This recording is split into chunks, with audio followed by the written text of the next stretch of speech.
ఇప్పుడే జీ5 app download చేయండి. చూడండి మీ ఫేవరెట్ టీవీ షోస్ ఎప్పుడైనా ఎక్కడైనా. ఏ సీత, మొత్తానికి వచ్చావు కదే. ఆ చరండి అడిగితే ఏం చెప్పాలని టెన్షన్ పడుతున్నాను.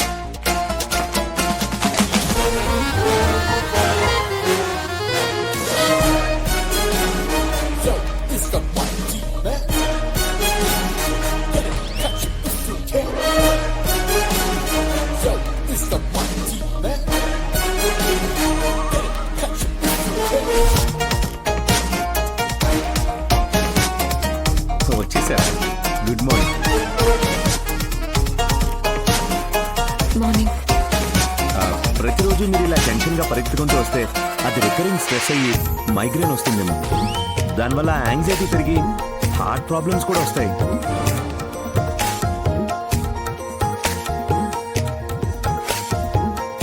వెయిట్. అలా ఫాస్ట్గా నీళ్లు తాకండి. Take a deep breath.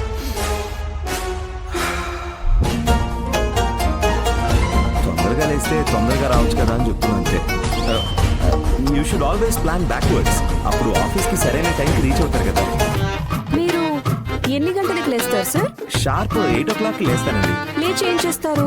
ఏం లేదు, రెడీ అయ్యి వచ్చేస్తానంతే. నేను 4 గంటలకు లేస్తాను.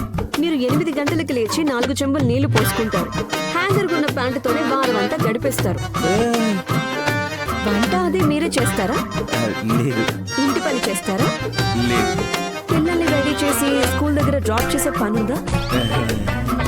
లేదు. ఇంట్లో నీళ్లు రాకపోతే బిందెడు నీళ్లు పట్టుకొని ఇంట్లో నీళ్లు నింపుకునే పనుందా? ఈ పనులన్నీ మగవాళ్ళని మీరెందుకు చేస్తారు? ఈ పనులు చేయడానికి ఆడవాళ్ళని మేమున్నాం కదా. 8 గంటలకు లేచి హాయిగా వచ్చేస్తారు. నేను 4 గంటలకు లేచినా నాకు టైం సరిపోదు. ఇంటి నుంచి ఎంత తొందరగా బయలుదేరడో నాకు సిగ్నల్ దాటడానికి అర్ధగంట పడుతుంది. క్యాబ్ బుక్ చేస్తే క్యాబ్ క్యాన్సిల్ చేస్తారు. ఆటో అంటే మీటర్ పెట్టుకోరు. రోజు ఆటోలో వెళ్ళడానికి మా దగ్గర డబ్బులు కూడా లేవు. ఇలాగే అయితే మేము ఆఫీస్లోనే ఇల్లు కట్టుకోవాలంతే. అదేదో స్ట్రెస్ అన్నారు కదా. Recurring stress. ఇవన్నీ తెలిసే అనుకుంటాను. భగవంతుడు అమ్మాయిలకి గట్టి మనసునిచ్చాడు. మీ అబ్బాయిలు ఆఫీస్లో మాత్రమే పని చేస్తారు. ఆడవాళ్ళు ఆఫీస్లో పని చేయాలి, ఇంట్లో పని చేయాలి, పని చేస్తూనే ఉండాలి. పిల్లల కంటే లేటుగా లేస్తారు. మీరు పంక్చువాలిటీ గురించి మాట్లాడతారా? తీసుకోండి, నీళ్ళు తాగండి.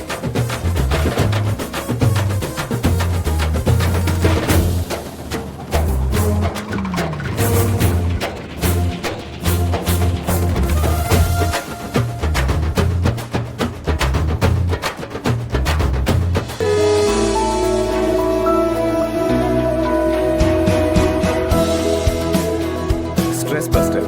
దీన్ని నేను ఎప్పుడు జేబులో పెట్టుకుంటాను. అప్పుడప్పుడు స్ట్రెస్గా అనిపిస్తే చాక్లెట్ వెళ్ళిపోతుంది. అదే మీకే, నాకు కాదు. I can handle my self. తీసుకోండి, ఒకసారి ట్రై చేయండి.